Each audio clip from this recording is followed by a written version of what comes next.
Welcome to another sizzling episode of Fired Up, your source for all things conservative.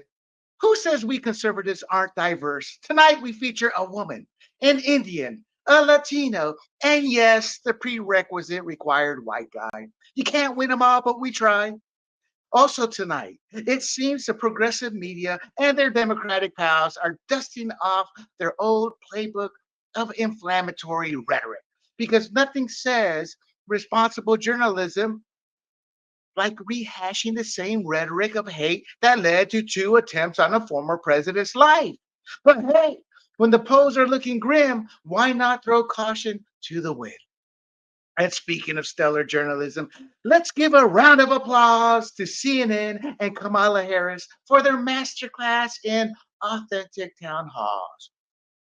Nothing says open discussion quite like planting questioners and sticking to a script, right? It's almost as if they think voters can't handle unscripted moments. How considerate of them to protect us from the perils of spontaneity, honesty, and the fact, despite being raised in a middle class family by a mother, she can't handle the truth. Some family. But wait, there's more. The Atlantic has truly outdone itself this time. Their editor, Jeffrey Goldberg, when confronted with pesky things like eyewitness accounts and direct refutations from the very family they claim to be speaking for, what did they do? Double down on their story, of course, because who needs facts when you have a narrative to push? It's almost impressive how they manage to keep a straight face through it all. But then again, practice makes perfect, doesn't it?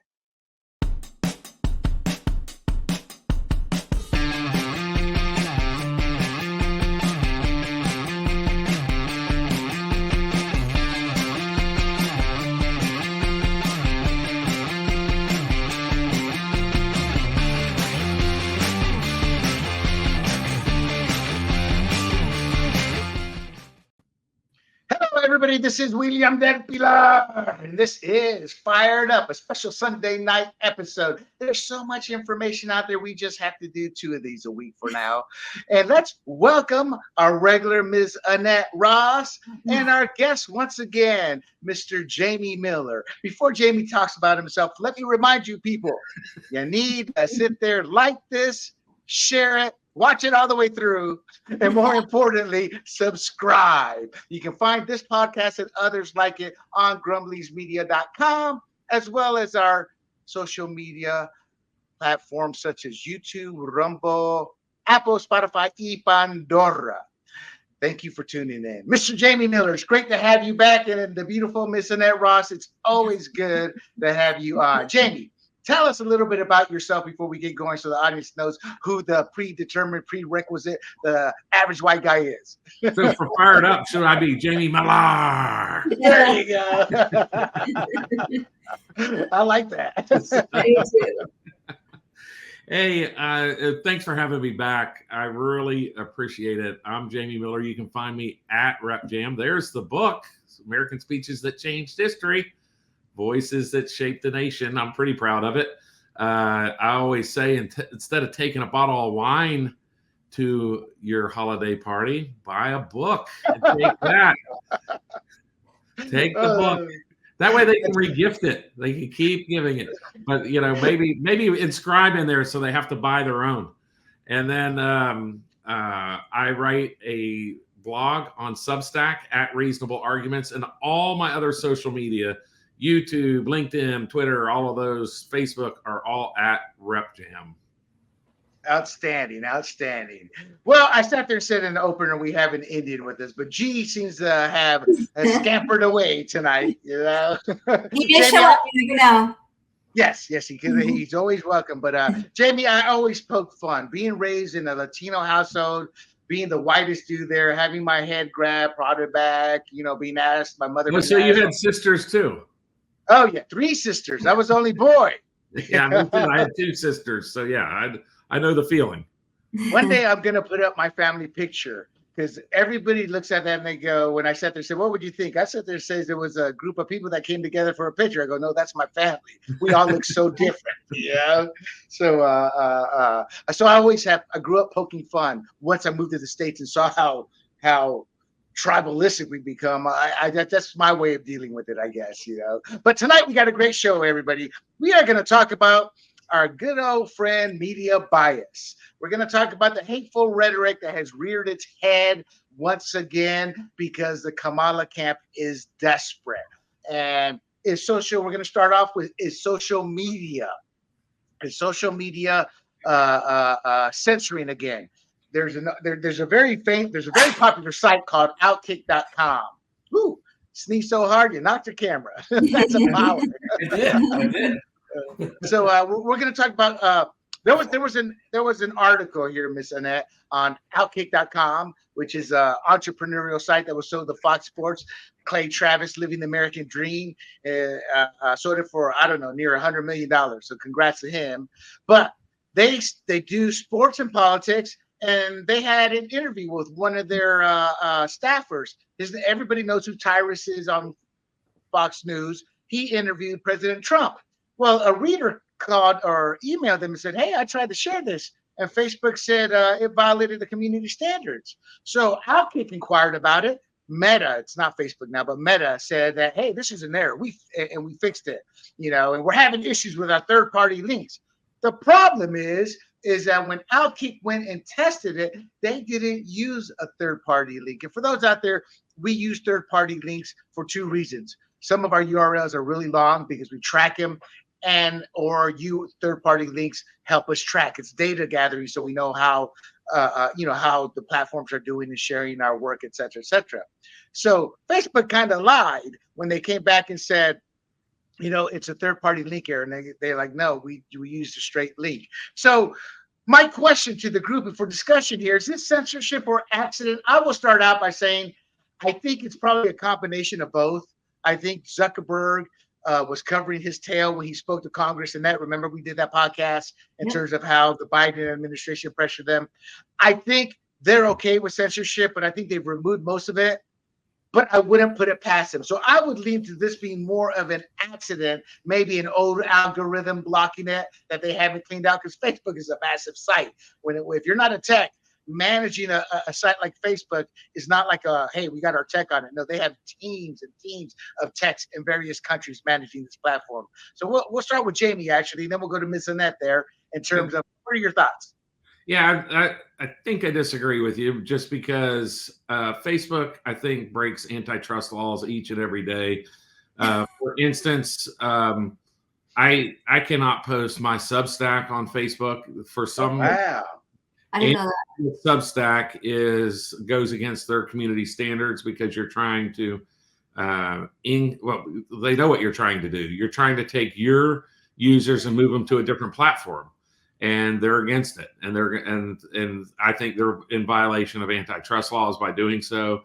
I can't tell, and even my political things that I write on Facebook, the number of posts that I put on that are political that my own wife doesn't see is and they certainly clamp down. I have like 4,000 or 5,000 friends or whatever, and then you have 400 or 500 followers, and you have 3 people comment on a dozen things that you do in a week, and there's just no question that if they don't like what you're speaking about, they censor it, which is why I moved to Substack in the first place, is because the censorship is not there. It's they pretty much allow free speech. Twitter has gotten a lot better with free speech since Elon Musk has taken it over, but there's still a good bit of I like to say there's a good bit of radicalism over there on the Democrat side.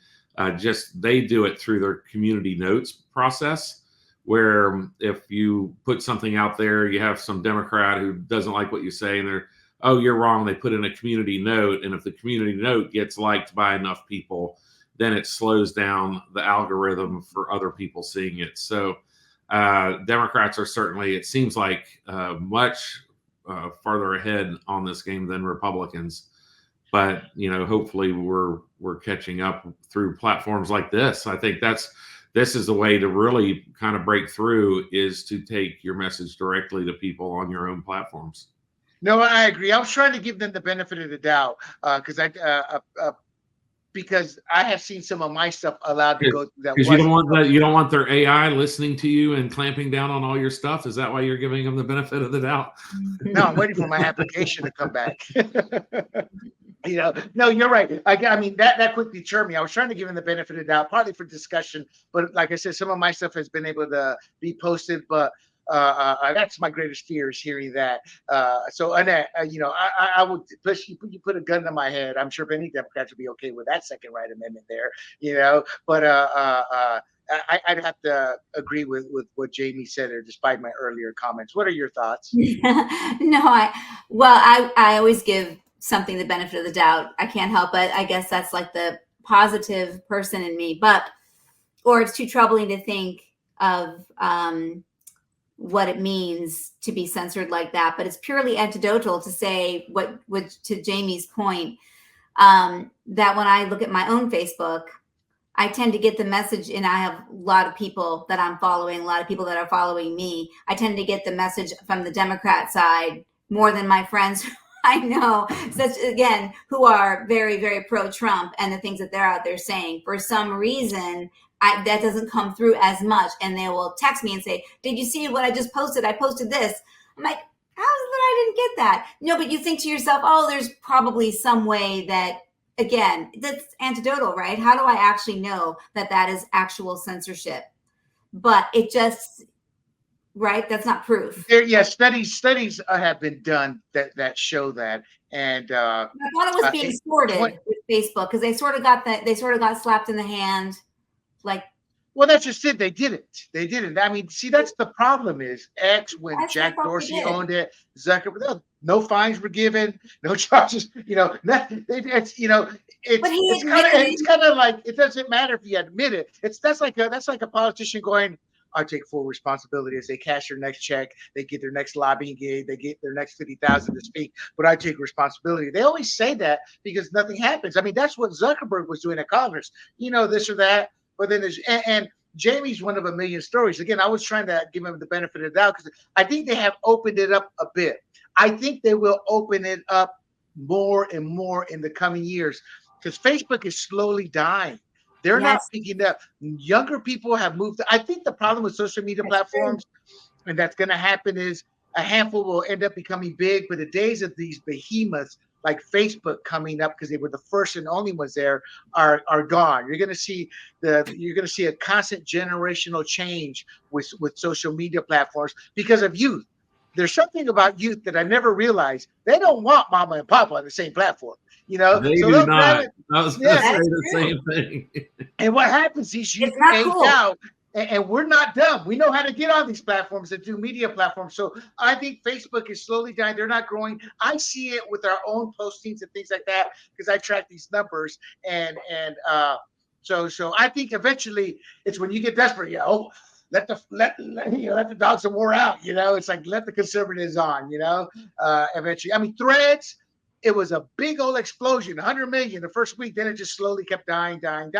Because and that's the other thing. I think one reason X is so vibrant is because you have both sides on there fighting. Yes. And I say fighting, we need better debate, but that's actually good for business. When you have just one side, eventually you're just going to have the same, like my Threads. And my point is, Threads is not growing. It's slowly dying before it got started. It's not relevant.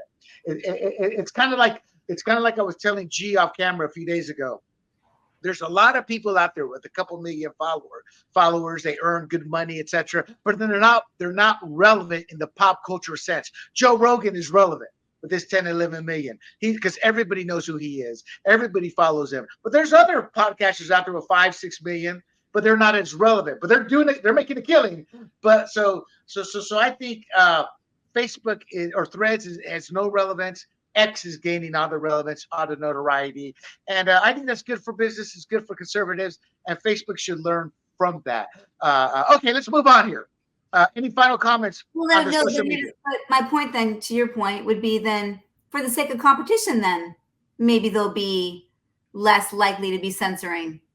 So you're right, but I think they dominated the market for so long, and they still do. Let's not make any. Let's not make. I mean, they have 2 billion followers They're not irrelevant. in the world. So, Mhm. but I'm talking about the relevance in the states is dropping. I don't know their relevance worldwide, and they're probably. It's kind of like this. When I was last in Panama some years back, BlackBerry was dead here in the states. It was still the number one phone because iPhones were way too expensive in the third world Yeah. country. So BlackBerry was still. You got to remember, in third world countries, the big things are tied to those cards you buy minutes on. It's so much different from here. But anyway, you're right. Eventually, they may do that to try to compete again. But I think the die has been cast. They're dying a slow death, and that's why they're diversifying. And they're smart. They're diversifying to other sectors. All right. So some examples of fake news here. The CNN town hall featuring Ms. Kamala Harris, October 23rd, 2024. And for the record, Anderson Cooper is getting a lot of pushback from the left. How dare you actually ask a real question to our candidate? How dare you, Anderson Cooper? Charlemagne the God, a black activist who say, how dare you ask her questions, that make us all look bad, And so he's taking a lot of heat. But what got me, and I expected that. You can't criticize any Democrat. But what got me, and what I try to tell people is very common, is plants. In this case, they had a woman who identified herself as Cassidy Katz. She was presented. This isn't the first time she's been presented as an undecided voter during the town hall. In reality, she is Dr. Cassidy Katz, a professor of sociology at Widener, I think that's how you pronounce it, Widener University, with a history of liberal activism and anti-Trump social media posts. Katz asked Harris a question about immigration policy, and CNN didn't disclose it. Hey, let's go to our plant in the audience. I mean, to be realistic, nobody would have disclosed it. But what are your thoughts on having an alleged plant? And is it really necessary? I mean, if you're going to, in today's tribalistic world in that, you're going to have mostly everybody's, well, maybe they would have people from others. But, I mean, do you see it as being necessary? And what are your thoughts when you find out, well, it's a plant?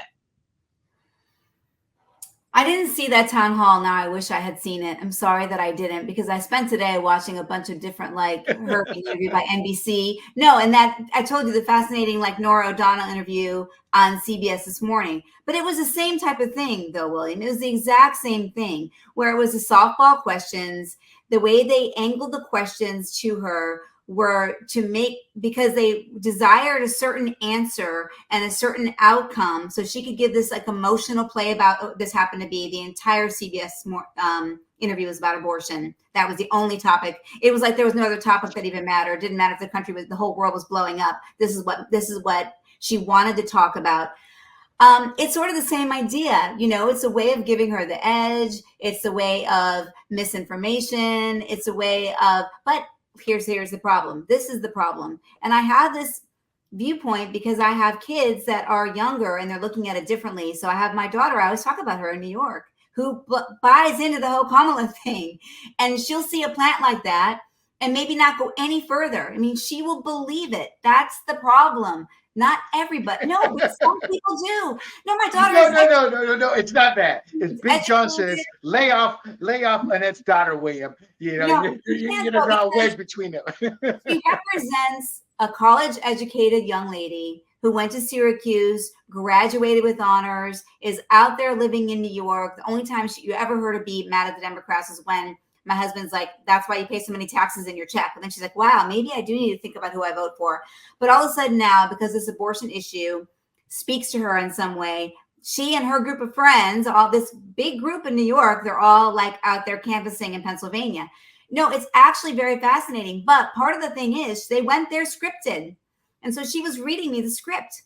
So she was believing everything written on this piece of paper that they gave her. I'm like, why are you believing this? Same idea. That someone is on TV asking a question about immigration, however they crafted the question to get a certain answer from it. It's all staged. It's all sort of orchestrated for a certain outcome. I mean, I see right through it, but I don't know if everybody does. Certainly there are some people who definitely do not. That's No, the you're problem. right. You're right. Real quick, what's your degree in? My daughter's degree. No, your daughter's degree. Yours is theology for the Yeah, audience. mine's theology, right? She went to the Newhouse School. That's very hard to get into in Syracuse. It's one of the better broadcasting journalist schools in the country. And Well, she's a there's your published. problem. Journalism. She's a I actually, journalism is not hard. When I started my first startup, I was deemed a journalist because I went to all these events, so we were media. I interview people. It's journalism is there's tricks to journal. Well, not tricks, but there's they can teach you how to be a reporter, this or that. But the most important facet is to be unbiased and honest, and they don't teach that. They and I think indoctrinate. honestly, and innately curious. I Yes, actually innately curious for the truth. For I the used to, truth. for the truth. Well, I used to love Charlie Rose's interviews. I think that was a nice dialogue back and forth. I'm sure Charlie Rose loved you too. Yes, I know. I met him. He did love me, actually. Charlie Rose loved women. We found out. Huh? Okay, he was actually a really nice man, very bright. But anyway, that's digressing. But I will say, I had the opportunity to I was interviewed by him. Right. I know.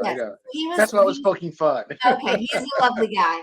But the point really is that sometimes not everyone is going to delve into it and be like, is that really true? I need to know. And they're listening and they're believing it. If I didn't know any better, I was listening to the Nora O'Donnell interview with Kamala. My heartstrings would have been tugged. I would have been emotionally involved in that conversation. But I was like, wow, this is pathetic.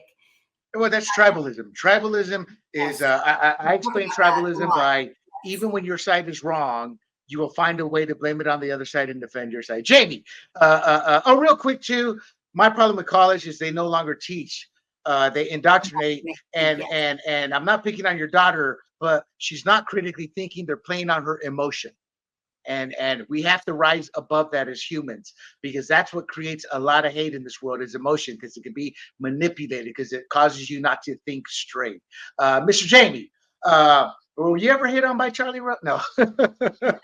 I've never met Charlie Rose, so I'm sure he would have loved me as well. So what are your thoughts on having a plan in the, I mean, well, I mean, as an operative, tell us, is that common as an operative?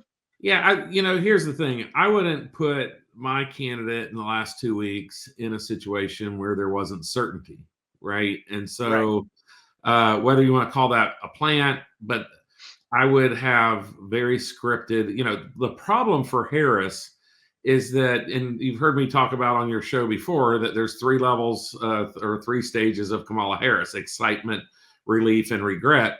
And so, and people are quickly moving from relief to regret. And, she even ended her interview or her debate with Donald Trump saying, the relief stage, the relief for her supporters was that I'm not Joe Biden and I'm not Donald Trump. And everyone's like, I'm relieved. They're not, and she took the air out of the balloon by just letting her people be relieved that she wasn't Joe Biden and not Donald Trump.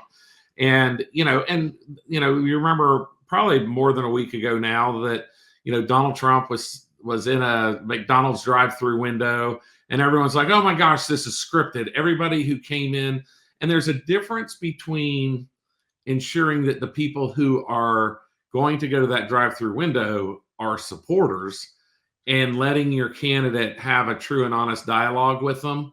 Right. Versus, for sure, if somebody sent somebody to that drive-through window who cussed Donald Trump out and called him a Nazi or whatever, that campaign worker would have been fired, right? Because, I'm not going to put that person in front of my candidate. And so, now when you're trying to fill a room full of what's supposed to be undecided voters in a town hall situation, of course, the campaigns are trying to get their people in. They're trying to get as many of their people to get through that process as possible. So there's a higher likelihood of the softball question being asked by, from a supporter. And so I don't know this particular supporter of Harris, but campaigns are, both guilty of that, I'm sure. The problem for conservatives is that the mainstream media will put those conservatives who come through the campaign through much more rigorous Correct. qualifying questions, right? And so Donald Trump's team would have a much harder time getting their people into that audience as, quote, undecided voters than Harris. They just look the other way and, okay, you want 3 or 4, however many people in. But also part of it has to do with relationships, right? And so, you know, and this comes into the ingrained portion of what is the swamp in DC, and quite frankly in media in New York, right? That's true. That's correct. It's become a generational right to, even the Ducey kid, on Fox News, and I don't blame him. I don't blame a father for giving his kid a step up. But if that kid's last name wasn't Ducey, he'd be in Pensacola, Florida, in an anchor chair, not in the White House press room asking questions of the White House press secretary. True. And so, it happens on both sides, and it's frustrating for those of us who are, outside the rings of power. And that's one reason why I think people like Donald Trump, is even though he's a product of that. His dad was a developer, he became a developer, and he's, and his kids are developers, right? There's nothing wrong with the family business, so to speak, thriving, but if you look at the family business being government or politics, that I think becomes an issue. And there have been Republican dynasties, so to speak, like the Bush family, and Democrat dynasties like the Roosevelts and Kennedys, and I'm sure the Clintons would love to have their daughter go into politics, and Obama would love to have their daughters go into politics, and we'll see if they do.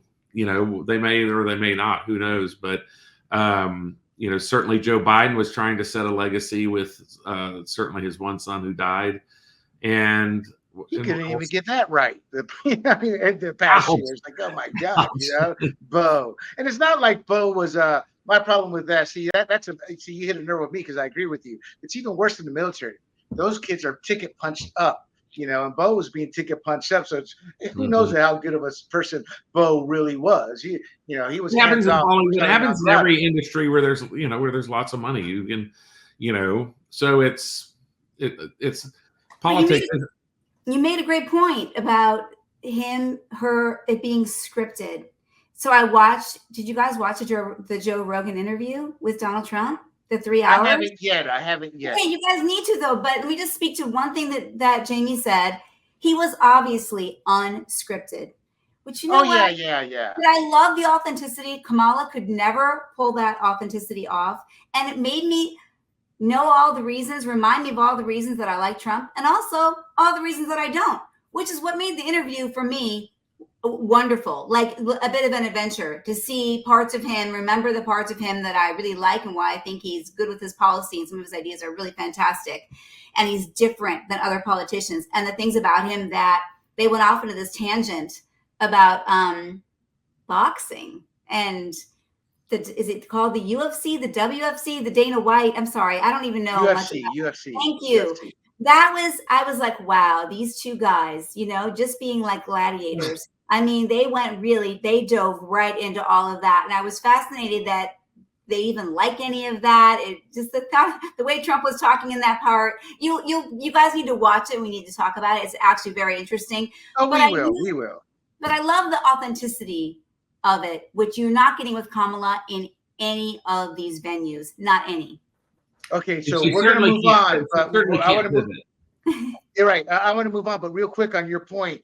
Back in the day, and Jamie's more familiar with this than I am, I assume, because he's been operative. They used to become battle tested through the primary, and Trump is battle tested because he's gone on all these shows who don't like him. See, Kamala's never been battle tested. So when she got battle tested on Fox News, it was a massacre, and that's what you're talking about, Trump. Because he's been through the rigors, going to every network, everywhere they asked him to talk. So he's been battle tested in that sense. And I apologize to you guys. I was looking at this fake news. I'm like, that's not on the docket. Yeah, my notes were like scrolled all the way down. So the next topic is the media bias, helping Kamala directly. So the media is still actively promoting, and that's a tangent of what I was just talking about, where Trump's battle tested. He's gone to all these different networks that don't like him. Kamala doesn't. And here's the proof. This was based off a study that I researched. Kamala Harris's coverage is 84% positive media coverage. To her benefit, you know, the media's tough on her. They were 90% positive coverage for Obama. She's only 84%. Donald Trump's coverage is 89% negative. And they've eased up on him. It was 95% negative during the Obama years when we ran in 2015. I'm being sarcastic, people. Tim Walz, even in the VP, Tim Walz, 62% positive media coverage, despite all the lies he's been busted. And they even lie with the cover-ups, you know, saying, oh, this report says this, and the report itself is a lie. And J.D. Vance has had 92% negative coverage by the media. Heck, they like J.D. Vance less than they like Trump. You know, Harris faces fewer tough questions and allows her to present her policies. Now, I want to hear your thoughts, but in the previous discussions, in terms of how she can't handle things out, et cetera, do you think, Jamie, that this is why she's just flailing right now? The media has no choice now but to start asking her some tougher questions. I mean, I guess they ran out of time to keep hiding for her, and now she's struggling. That all this positive media has left her unprepared for the CNN town hall, for the Fox interview. What are your thoughts, and just in general on this type of coverage? Well, first of all, J.D. Vance and Ron DeSantis provide a long-term threat to liberalism. And True. That's why they're going after both of them so very hard, is because they're both young men who have a long career in politics, and they want to hamstring them for as long as they can about as many topics as they can, so that those things are albatrosses around their necks for the rest of their political careers. There's no question Democrats made a fatal flaw when they nominated someone without voting for them. Correct. You know, I in my wildest dream, I didn't think that they would, even after Biden, and I predicted in my blog in October of 2023 that the week after the RNC convention, that Democrats would throw Biden overboard, because then Trump could not. You predicted that? October of 2023. And so the thing, but in that blog, I was wrong about one thing. I wrote that they would go to the convention and that Chuck Schumer would be the nominee, because I felt like by the time you look at the Senate and the House, Chuck Schumer and Nancy Pelosi were allies for so very long. There's no two better people who would ally during a brokered convention than Chuck Schumer and Nancy Pelosi. The two of them certainly would have decided who the nominee was. And I predicted that they would pull kind of the Dick Cheney. I'm going to lead the vice presidential search. Gosh, I see the vice president in the mirror every single morning. Like, there I am. There's the vice president. I woke up and I saw him again. You know, so I think that there's those kind of things that happen, and you know, so she wasn't tested. She wasn't tested as vice president. She wasn't tested in California.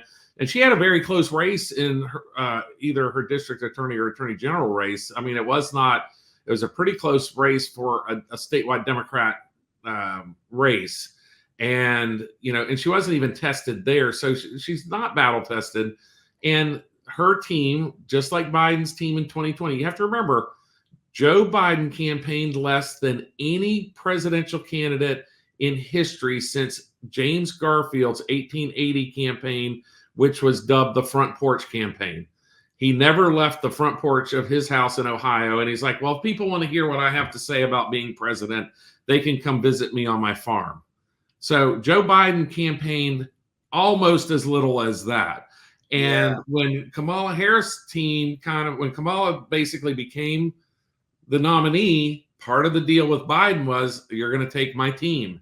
And the team doesn't know how to run a presidential campaign without doing exactly what they're doing, which is hide out in the basement and throw barbs at their opponent and hope that people hate your opponent enough through division that you end up winning the race. And so I don't think they know that's why they went so crazy about the McDonald's thing. You know, like, well, this is just a staged event. This is crazy, because here you are, you have Donald Trump standing at the drive-through window hey, listen, I'll buy your French fries, whatever he was doing, whatever he was talking about. But it was natural and it was banter that people have not seen from somebody like Kamala Harris. I mean, this joke of a thing where she and Governor Whitmer are at the bar drinking a beer like they don't know that they're mic'd up. And my gosh, God, microphones and that around. It's all when you have those scripted moments that are so cringeworthy and so off base that there's no question that the mainstream media can't call it like they see it at some level, because all of America saw Dukakis look like an idiot when he was trying to drive a tank. And, at some point you're like, listen, that guy doesn't know anything about driving a tank. Like, what the heck is he doing? And so, and it's the same thing with her sitting at a bar drinking a beer. There's nobody in America who looked at that and said, that's the first beer that she's had since college. Like, I promise you, she's drinking martinis. Like, she's not drinking beer. And so why is she trying to do that? Like, why not just show America a glimpse of yourself? And the truth of the matter is, they are afraid, and she is afraid that America is going to see exactly who she is, and they are going to reject her. And which is what is happening each and every day as more and more voters reject the liberalism of Kamala Harris. No, I agree. And for the audience there, as you can see there, Harris, 84% positive media coverage, Trump, 89% negative. Waltz, 62-92. And real quick on that, before you go to that's the McDonald's pick. And they got so mad at Trump in terms of how he said, there's no record. And McDonald's supposedly came out and said, we have no record of her working. So some progressive ex-posts started to come out, and one had the audacity to show this picture of her, go, case closed, conservative, bleep, bleep, bleep, bleep. And then somebody else says, really? This is the real picture. I mean, that's cultural appropriation. Taking the body of a white person, putting Kamala's head on it. That's what I joke to my friends, because they're always talking cultural appropriation. I'm like, there's no greater cultural appropriation than that. But they're trying to pass that off as a picture of Kamala when she worked at McDonald's, and there's a real person. And the reason I brought this up is because Jamie mentioned it. But at the end of the day, if somebody had done that with Trump, flipped it around, that would be leading the news on every telecast. And this is how the media helps her. They minimize these type of issues. And your thoughts on this? And honestly, Annette, going back to your daughter, this is a great stat to show her. Look, honey, babe, little, whatever you call your daughter, the term of endearment that you use. I call her Anna. Anna, okay, Anna. Okay, Anna. Harris receives 84% of coverage. Don't you think that's a little wrong? She should be challenged more, so you know who you're really voting for. And don't you think it's odd that Trump is receiving 89% negative coverage? Well, it's all truth, Mom. Really? Maybe ask a few questions there. That's all I ever ask of people. But the emotional hate has people so ginned up they don't want to see the truth.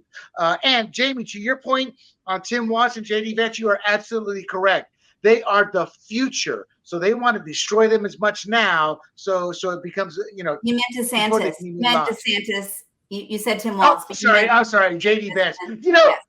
I have this nearly the same. Waltz is only a few years older than me. And look at this difference. It's like, oh my God. So your thoughts, Miss Annette? My thoughts are, I used to work at Burger King, and that's actually real.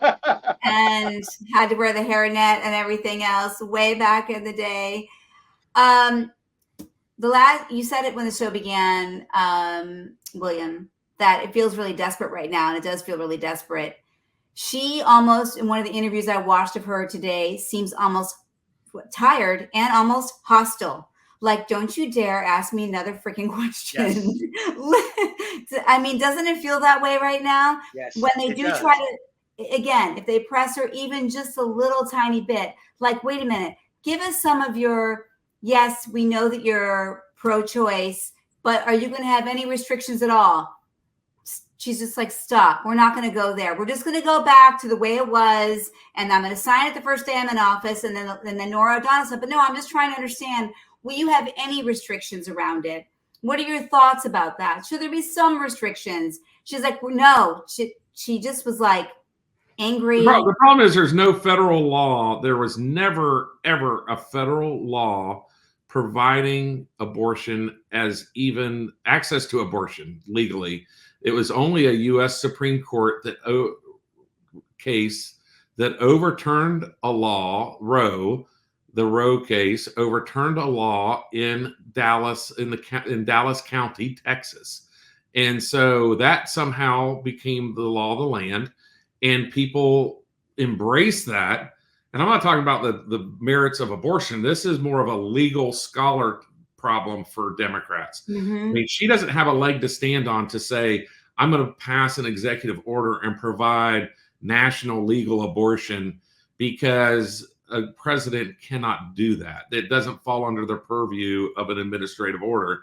And so, because there's no law that has ever been passed. And Democrats had 40 years where they could have passed a law reinforcing the Roe decision, and they never did it. They didn't do it. It's so contentious. I mean, that's why nobody touched Roe versus Wade. It's such a contentious. Well, nobody wanted, and that's exactly why, because they're like, oh, the U.S. Supreme Court took it, and we all know that just like everything else, if the U.S. House and U.S. Senate provide it, the U.S. House and U.S. Senate can take it away. If an administrative order from the president can provide it, an administrative order from a president can take it away. Mm-hmm. And if the U.S. Supreme Court provides it, yes, the U.S. Supreme Court can take it away.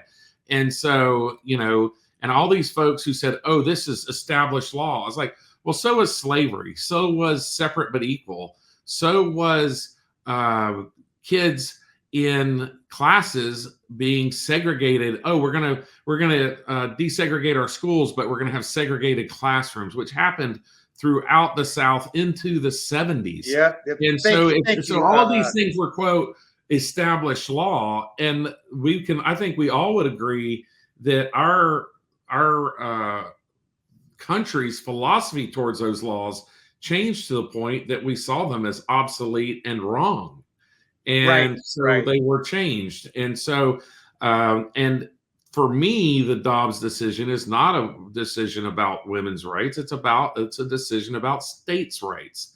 And we've been losing states' rights ever since we changed back in the 17th Amendment to the direct election of U.S. senators. And the U.S. Senate was established by our forefathers to be the body in the federal government that protected the states. That's why we have an electoral college. So when we went to direct election of those senators, we have, over the last 100 years, we've had generation after generation see states' rights as less and less important. And to me, the Dobbs decision is a step back in the right direction. Right. And even Justice Ginsburg, nobody wants to bring this up, says this is not, Roe versus Wade it was not good, this was not a good case to put abortion rights on in terms of long term. She says it's eventually going to go down, and it stuck around longer than I think than Ginsburg probably thought. But you bring up a good point, Jamie, in a sense. Being Latino, I have a lot of Latinos in my family who are Democrats, and they bring up, well, we can't be racist because we're not the majority. And I said, because the government says so. And I bring up your examples. My first example is again, I go, blacks were seen as property. So that was law. Are you saying that's right? And then I get crickets, because people use certain things or laws or how they perceive it for their own benefit. Should not be racist. I think we can all agree upon that. Mm-hmm. And so the government asking you on a U.S. census or any other document what your race is inherently racist. And they're using that information to create divisions among us. And our government, I have advocated since, I hate even to say this, one of the first letters to the editor, and I think I still have it in my desk drawer, it was a letter to the editor to the Daily Commercial in 1986, when I was still in high school, that government should not be able to ask race of its citizens, because that's the only way we're going to defeat racism. Because our own government is racist. By them asking a question and making decisions about race, there's no way that you can apply those things without some sort of racism. So I don't think it's going away as long as our government keeps asking those questions. Right. The only time I sit there and advocate for it's okay to ask those questions is for marketing. Different cultures like different things. That's the only time. Now they make it even racist to do that in marketing, in certain aspects of marketing. And I always go back to Billy D. Williams and Colt 45. I mean, that to me, that was one of the greatest marketing campaigns of our lifetime. I mean, it was phenomenal. In fact, when I went out in the Navy with my three black friends, the first time I went out with them, I went to one of their houses. I'm gonna give you some Billy D, or he gave me malt 45. He goes, William or Delpilar, this is malt liquor, not beer. I mean, it became such because it was first time I went out with them. The way my skin, they were black, it was a big thing to them, but we had fun with it. But my point is that's the only time I would advocate it, because different cultures have different tastes, et cetera, et cetera. All right, let's move on here briefly. Give me a comment here. That was good. In terms of the trust in media. Historically, trust level, 53% trust in the media in 1997. Today, it declined to 40% in 2022, or 44% in 2021, 40% in 2022. Now it's down to 34%, and there are polls that show it even lower. It has seriously eroded. Only 7% of Republicans trust the media. 35% of independents report trust. Now 68% of Democrats trust it. And in my opinion, it's because it's Democrat control. They have allied themselves in third world countries. And I saw this firsthand in Panama. He who controls the media controls the government and controls the country. And that's what we see, I think, with a lot of these elections and the popular vote, because of that mass indoctrination of the media. Jamie, if you give me your quick thoughts on this, and then we'll go to Annette, and then I want to go to some rhetoric. Yeah, I think that what we have to realize is that the media doesn't have a responsibility, or even a legal responsibility, to play both sides equally, right? So we've had back when I was taught in journalism school, it's like, oh, it was yellow journalism.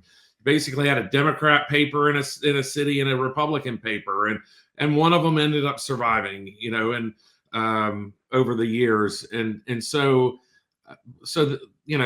we've learned, and we've all kind of just accepted that if we want to get the truth as conservatives, that we have to go to alternative sources. And then we're seen as conspiracy theorists for trying to find the truth from somebody. We dare to find the truth from somebody that they haven't preordained as a speaker of the truth. Correct. So, Jamie, do you think the media would trust this low? I mean, it's so blatantly out there. I would imagine if you took a poll just based off the last month, it would be at about possibly single digits in with the independent groups. Do you think that it's backlash or backfire, that it's not going to help anything except their own base, that the media and what they're pushing out this cycle? Well, it's I think that each campaign at this point has started to tell their story, and that story has baked in. And you're trying to tell a story about the other side as well. And I don't think when they're at the ends trying to turn people against Donald Trump using words like Nazi, I don't think that people who even don't like Donald Trump or think that he's a jerk say, oh, that's a guy who's going to line people up and kill them, like literally. Now, I just don't think that people think that about the man. Tell that to the two assassination attempts and those two people. Yeah, and so I don't think that people are. So I don't think people buy into it, and I think they see that as a desperate attempt by a desperate candidate. And so the mainstream media, like when Anderson Cooper, and I don't even think that his interview was that tough hitting. I just think he held her feet to the fire when she couldn't answer the question. I mean, one of her answers was 7 minutes long, for goodness sake. I mean, in that Anderson Cooper interview. And so what other interviewer lets somebody ramble on for 7 minutes before they say, okay, like, let's get back on track here. William, you don't even let me ramble on for 7 minutes. I was about to say, but John may disagree with you on that one. So, and that, yeah. Can I tell you what I think is concerning? Yes. Well, what I think is concerning is because so many of us don't have any trust in the media any longer. It goes also an issue that I think is coming up because people are seeking the most factual information they can find. I think I brought this up, Jamie, and you were on the show, that I was with a group of women who then were telling me there was another website about a different constitution. Right. I think I think a lack of information, abhors a vacuum. So people create, when you're not getting good information and there's maybe no information or a lack of information, you do have a lot of people out there with a lot of interesting things to say. Some of them are very far out and very conspiratorial. And now there's like another constitution. But what I'm saying about that is these were reasonable women. There was no reason. People know when something, I'm sorry, I didn't mean to interrupt, but people know when something's wrong. Yeah. And when they know that something wrong, William, like what you're pointing out here with these percentages, when they know that something's wrong, they go seek the truth. That's right. Right. And right. so No, to you're your right. point in that, I like these women aren't bad people. They're just trying to seek the truth. And so they found a trusted source who has a theory. And so they've believed this theory. And so doesn't make them bad people, doesn't make them huge conspiracy theorists. It just makes them, hey, somebody who's out seeking the truth because they know they can't get it from the mainstream media. Right. Right. So, so you can get some bad actors there, is what I'm saying too. Sure. But it is because for a pure intention, though. I mean, to the point about human nature seeking truth, and I think that we do seek it. But that is the thing that gives me hope. People you're right in this sense too. They're looking for hope. They see they're reaching and grasping at whatever they can. And that's based off of hope. Their hope. See, to me, one person asked me, "Why do you loathe Obama?" Because he gave false hope to not only Black Americans but to all Americans. He knew that hope was never going to come. He was just a politician being directed by his own masters, the donor master class. And so to me, that's the worst type of human being, is the one who offers hope. Now, real quick, the final comment I'll give on the media there is I believe the Democrats think this rhetoric still works, because these behemoths, these machines, whether it's corporate or a political machine, sometimes they're slow to change. Obama was the first of the younger class to understand the power of the internet, the power of the camera, the power of being charismatic.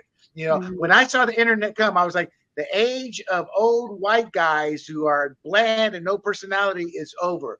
The age of the charismatic person, whether they're white, Black, or Latino, is going to emerge. Kamala's a throwback that they have buyer's remorse with right now, because she cannot handle this new media. So let's move on to fear-mongering. Assassination rhetoric didn't ever really stop. And I want to remind the audience before we get, we'll talk about it first, but I want to show this image here. Fear-mongering rhetoric. Harris compared Trump to dictators like Hitler, claiming he possesses an existential threat to democracy. She accused Trump of being a dictator, suggesting he would abuse presidential powers, warned that he would restrict abortion rights and potentially overturn same-sex marriage. He would tear down institutions. I want to remind the audience about this. Let me make it a little bit bigger so the audience can see it.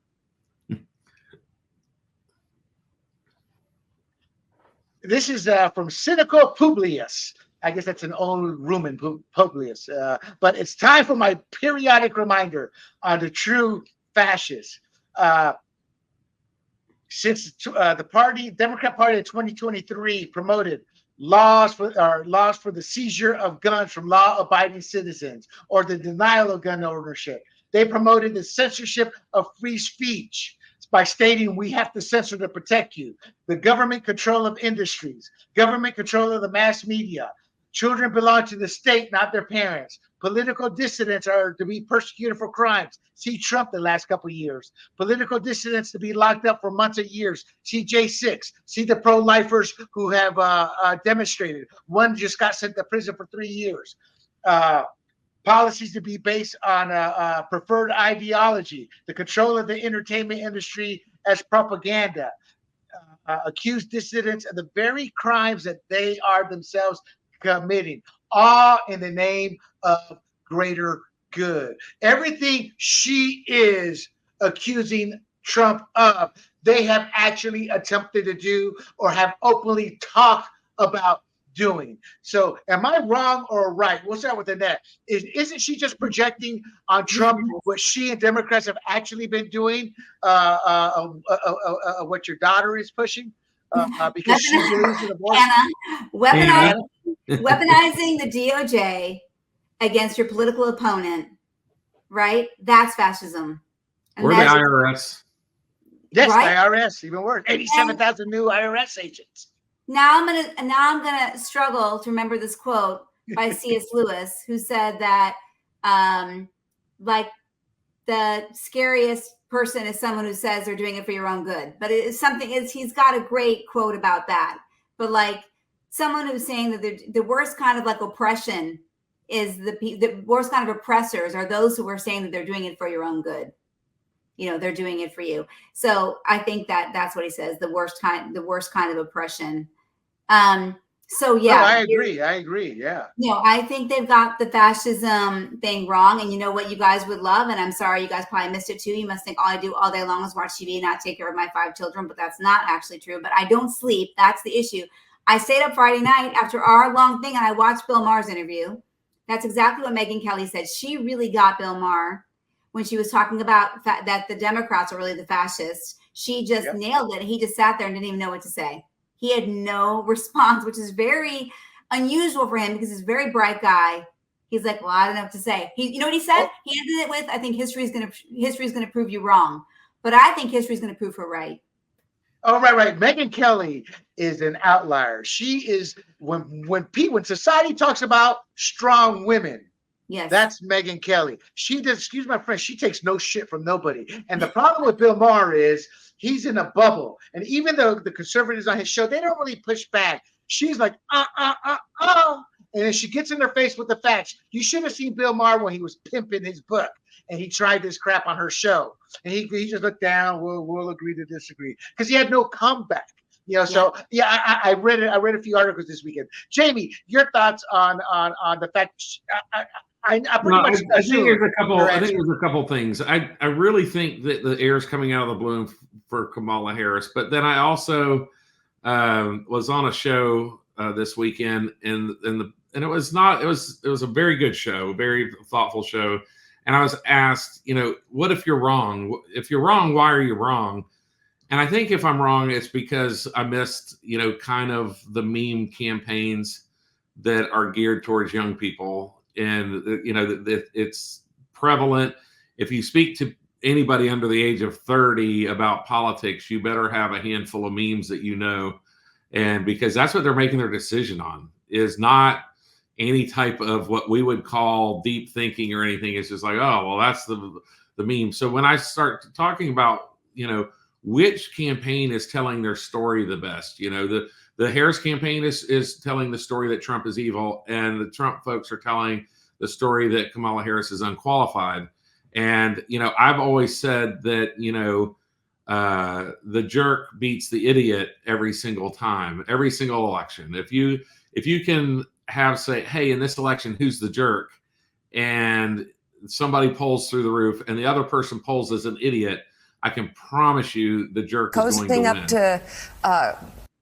I'm sorry, I just meant to prep that, Jamie. Go ahead, finish your thought. No, and so you know, we have a vice presidential candidate in Tim Walz that was picked because he basically came up with this one word weird that they tried to shove down our throats about Donald Trump and all of us, and nobody accepted it. And he became the vice presidential nominee because, and by the way, he's the weirdest vice presidential nominee that we've had.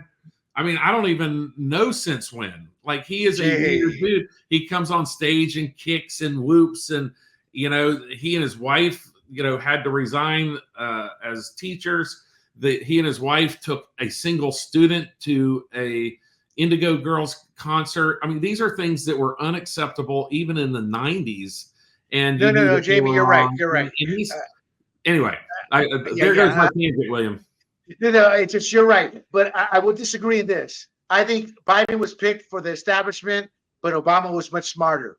Kamala was picked because she was dumber than Biden, even in Biden's current state. And Walz was picked because he was dumber than Kamala. I think there is a little bit of truth to that. I mean, that or just dumb sense. I want to show this on the rhetoric. And Annette, not that I don't want Jamie's comment, and I want your comment because some of the things she says here, I want to hear from a woman's perspective. I think she's talking to a larger audience, but I think she wants to reach out to women with this rhetoric.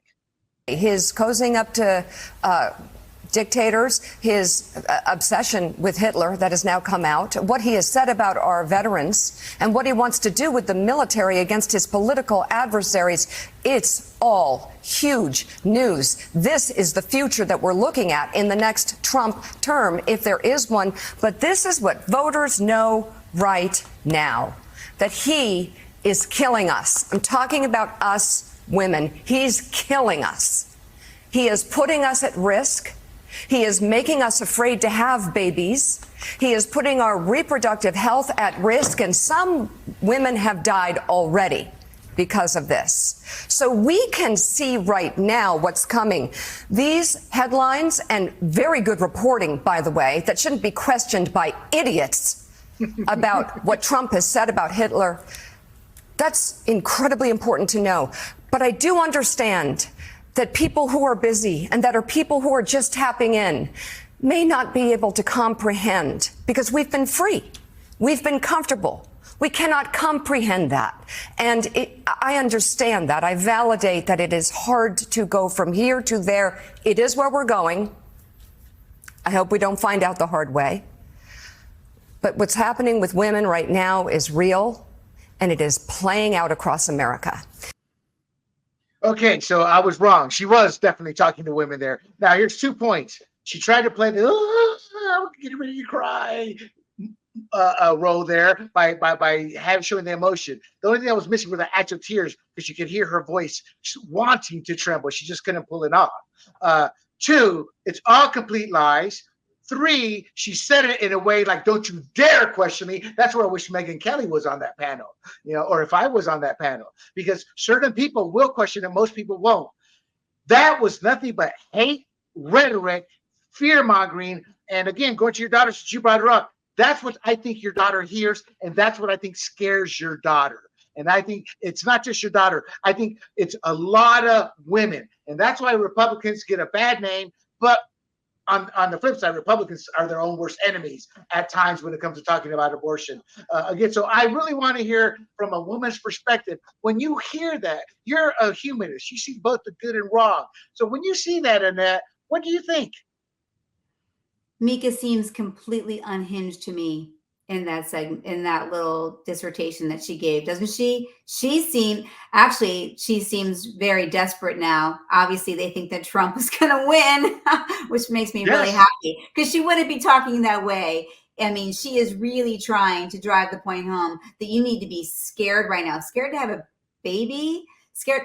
First of all, the people that I know where I grew up on the south side of Chicago, which is not the ivory tower that Mika Brzezinski is living in, they're all Trump loving, just so you know. Like the working class people that I know from the south side of Chicago love Trump, and they are not scared that they won't be able to have a baby, or that all of that stuff that she is trying to poison the minds of people who might be a little bit concerned about that issue. That was a bunch of fabrication and lies. And everyone knows that what he said about the military, what they're saying he said about the military, is absolutely not true.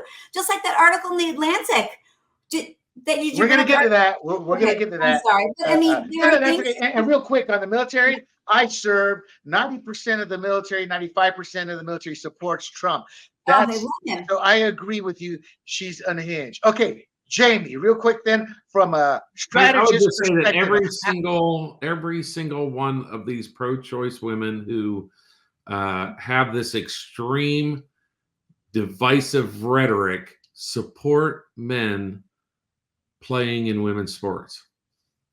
Exactly. They're their own worst enemy in destroying womanhood. Great point. That's it. Great point. And we have a vice president who has said she supports our tax dollars going to, quote, gender affirming care, which I don't even know what that means. Why don't we just call it sex change, right? So it's not gender affirming care, it's a sex change. And so she wants to support our tax dollars going towards prisoners having sex changes. And these are the same women who support that. And so I have a hard time taking anyone seriously who acts that divisive on one single issue when they're so hypocritical about protecting women in sports and protecting women who are in prison. I get that, Jamie, and I agree with you 100%. But So that's our true. problem. That's how we look at it. Whereas there's millions of women who they're like scared to death. So we better come up with some kind of plan. And I think JD Vance started it at that debate in terms of Yes. how to communicate, how to sit there and be compassionate and get the truth out of there. But I was like, because it's the power of marketing with words. And that's why I loathe the AP. And the government needs to start jumping on the AP. It's like illegal aliens. That's a technically legal term that's used by the government.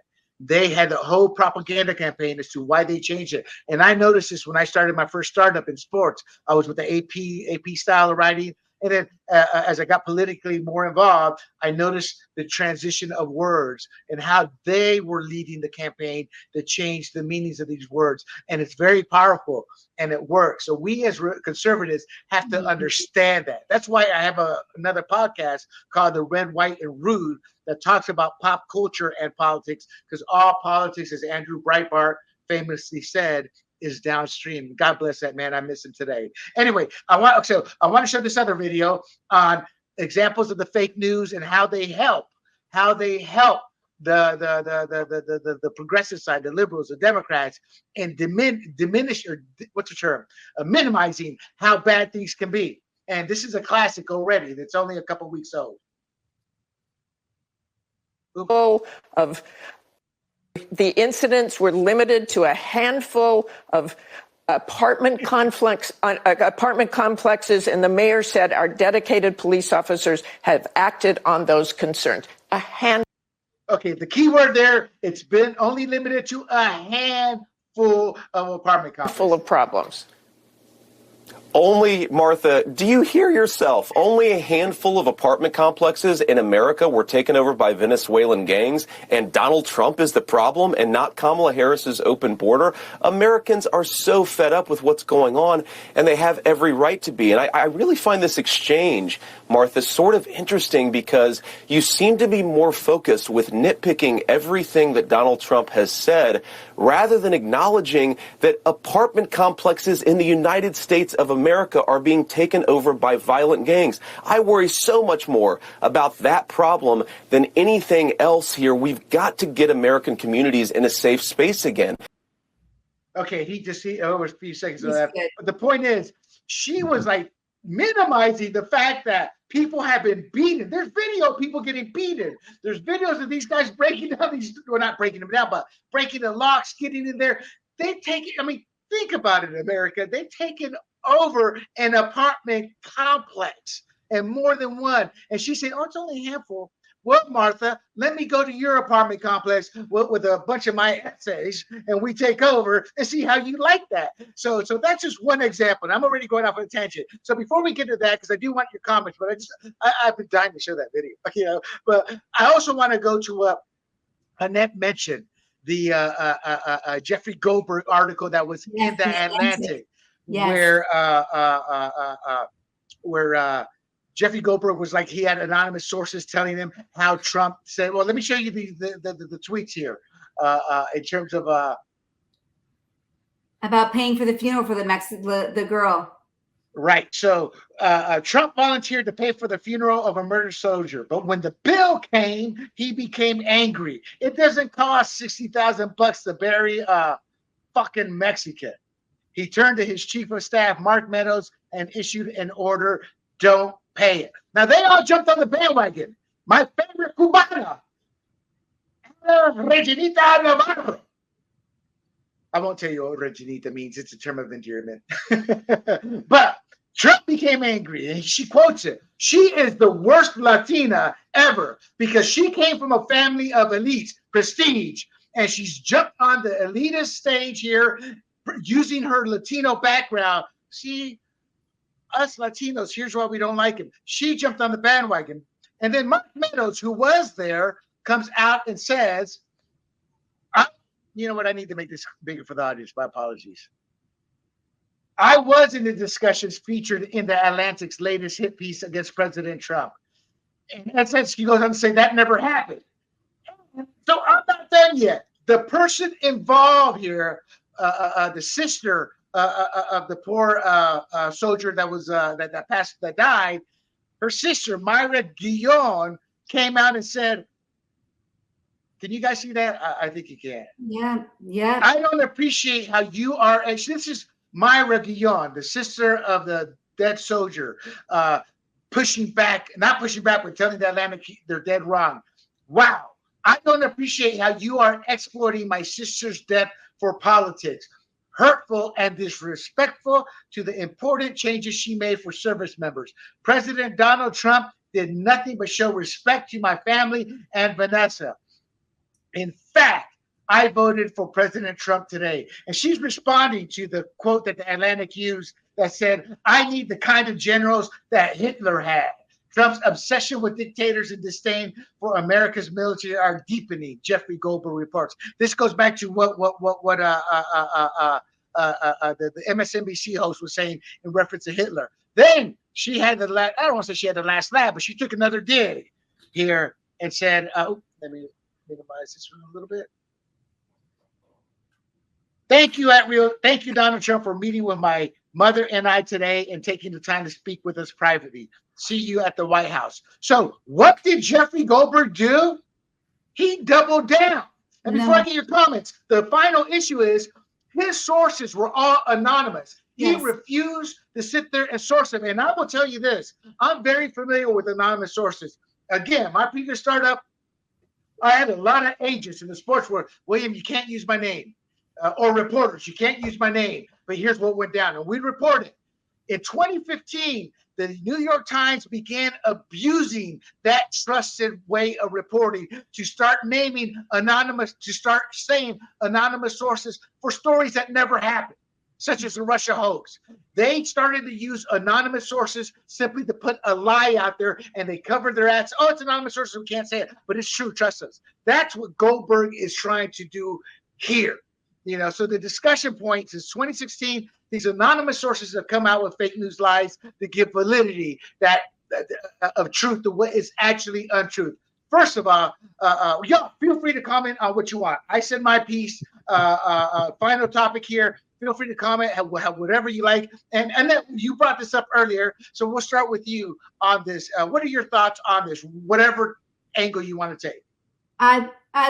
When I saw this, I was so outraged at the blatant manipulation. And I was so happy that she said, that lady who, the sister said, in fact, I voted for Trump today. And that Mark Meadows came out with the comment that he made, that they basically, in my opinion, but I guess the thing is that it's this article that shows to me that's more out of Hitler's playbook than anything Trump has ever done. That was exactly the state of the time right before, in the 30s with Hitler. That was the kind of stuff that they actually did.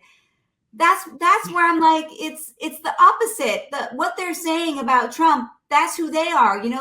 Would that be posters? I don't even know how to say it, but that's what, doesn't everybody see it? But I think that there is something, and I guess that's part of marketing, or maybe right out of the playbook of Goebbels. I don't know. They keep on putting Trump and Hitler together, putting Trump and Hitler together, and putting them together again and again and again. And it's, for some people, that is working, by saying it again and again and again. That's a marketing tactic. The more you say something, eventually the more believable, because I've used it all the time, but I use it with which I call the righteous truth. Yeah, you keep saying something over and over, and they will believe it. The problem is when it's a truth, it's a great marketing tactic. When it's a lie, it can be devastating in terms of what we're seeing happen today. Final words before William, how do you? I just need to ask you, how does someone combat that? How do they? Well, let's go to Jamie on that. Mr. Jamie, whatever comment you want to make on this. But real quick, too, hold on, real quick. This is their October surprise. This, it's pretty much what I thought was their October surprise. Is this the first time you've seen October surprise kind of fall flat? I just want to add that question as a GOP operative. No, it may, here's the thing. We may not know that it is falling flat because it's clear that the Democratic Party and this administration has turned their back on Israel and the Jewish people. And there's no denying that. And so, and it has showed up in the polls, and Kamala Harris's people are reading those. And now they're Hail Mary to try to scare some Jewish people into voting for a party that no longer aligns themselves with Israel and the Jewish people, is to call their opponent Hitler. And that is the only demographic that attack is geared towards. Because no, I don't want to say nobody else cares about Hitler, but it's not in let's say an African American's DNA to like, oh, Hitler. They weren't raised on Hitler being bad. Jewish people were, and Yes. you know that, and they're taught that. And in fact, one of my very first college classes, as you know, I went back to college when I was probably 24, 25, married with 2 children. And I went to class on a Saturday morning from 7 to 10 a.m. And it was a class called Social Problems. There were about 6 of us in there. And it was kind of interesting because there was me, I was a young guy working a blue-collar job, married with kids. There was a retired Jewish guy, an African-American girl, and like 2 others in the class. There were like 6 of us. So we had this great class. And I learned something from that Jewish retiree. And he said something along the lines of, you know why we are taught as a people to do things that takes thinking, or it takes, back in the day it was mathematical skills. So we were bankers, we were whatever. He's like, because we've been run off of every piece of dirt we ever tried to own. Mm-hmm. And right. It stuck with me all these years that, and he goes, the only thing that you have is what you can throw in a pillowcase and carry in your brain. And you have to be willing to take those things and start completely over. And he goes, that's what we were taught. And generations of us have been taught that. And it was really kind of a profound moment an enlightening moment for me that, and I wish I knew the man's name, and I wish he was still alive so I could thank him for that moment, because it's followed me for a very long time. And, and that part of that is Hitler. And so when he said, when they say Hitler, it's geared towards one group of people. And it's because they're losing that demographic. And they don't know, Kamala Harris does not know how to gain those votes by being positive and inclusive.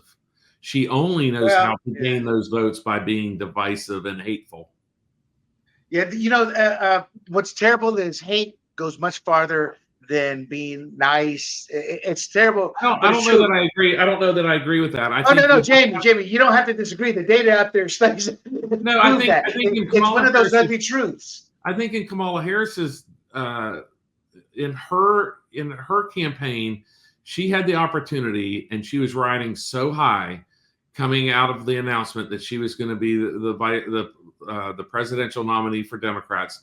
Go back to that excitement phase. If she had been able to do anything positive and unifying for our country during the first 3 or 4 weeks of this campaign, she probably would not be anywhere near in the dire straits she's in now today, and would be marching towards an electoral landslide. But the truth of the matter is, she doesn't have a clue of how to unite our country or what she would do. I question whether she understands a voter in Omaha, Nebraska, or Sarasota, Florida. I have no doubt that she's fully aware of what the swamp in Washington, D.C., Manhattan, and San Francisco want her to do. But there's no doubt in my mind that if you get outside of Detroit, Michigan, she has no idea what Americans think or how they want to unite.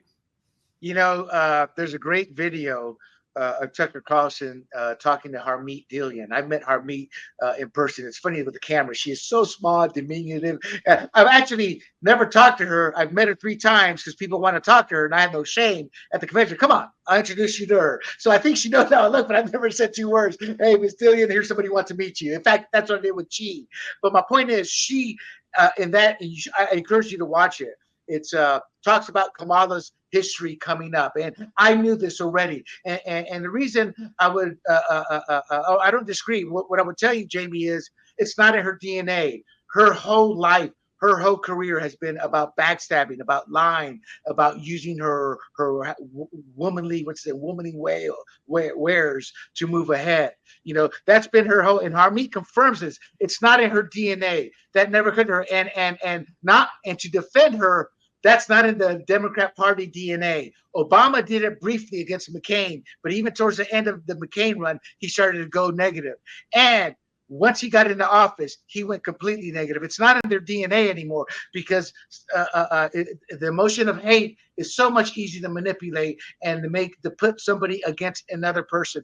It's a class. That's why we have so many dictators. They do that so well. And you brought up a good point that made me realize this Hitler talk.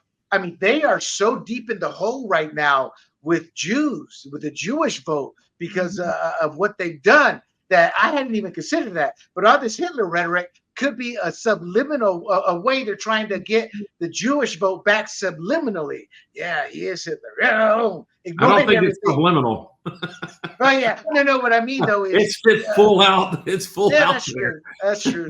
Can I ask a quick question, though, you guys, before I know we're going to wrap it up? But is it me, or remember, William, a long time ago, G said that he felt Kamala didn't really have the support she needed from her party. I feel like they're letting her hang out to dry right now a little bit. Is that just me that feels that way?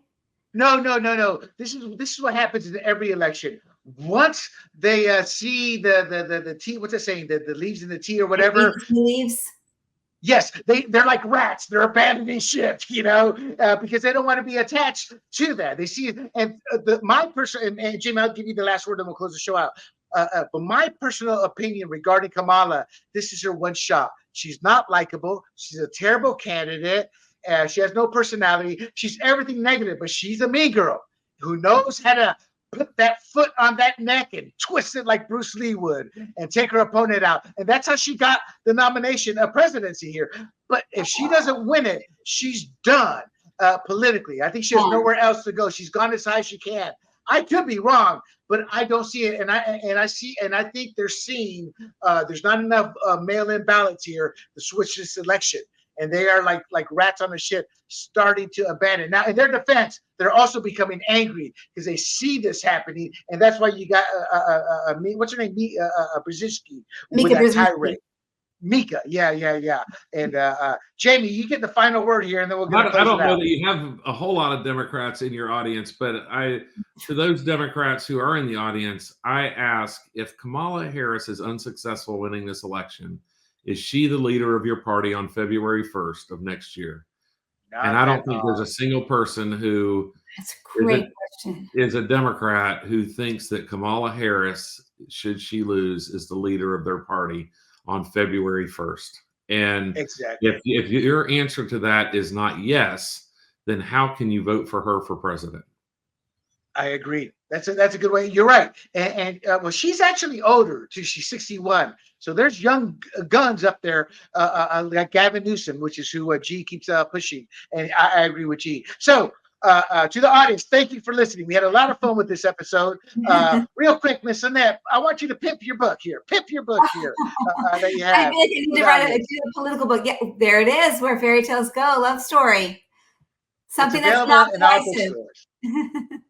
We all need a little bit of love in our life, and so pick up Annette's book, Where Fairy Tales Go, a love story. Annette's a regular on here. We always take her for granted, and we always don't pimp her anymore. I don't know why I'm using the term pimp today, but yeah, I'm thinking Kamala. That's why. Thank you for the plug. There you go. And Mr. Jamie, tell us a little bit about where they can find you in your book again. You can find me at Rep Jam. I'm on Amazon with American Speeches That Changed History, and I'm on Substack at Reasonable Arguments. Thank you for having me on. It's always a pleasure. And to the audience, do not forget that you can find this podcast and others like it at grumblingsmedia.com.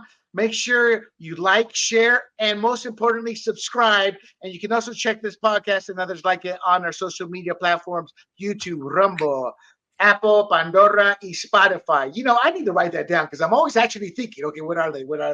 Anyway, to the audience, I am William Del Pilar. This is Fired Up. And for Annette and Jamie, until next time, I bid you adieu. Hey everybody, this is Big John from Grumblings Media, and I just want to say thank you for watching our content. If you want to support our efforts here at Grumblings Media, just smash the subscribe button right here, totally free, or just go ahead and consume more of our great content. Click either one. of these two boxes.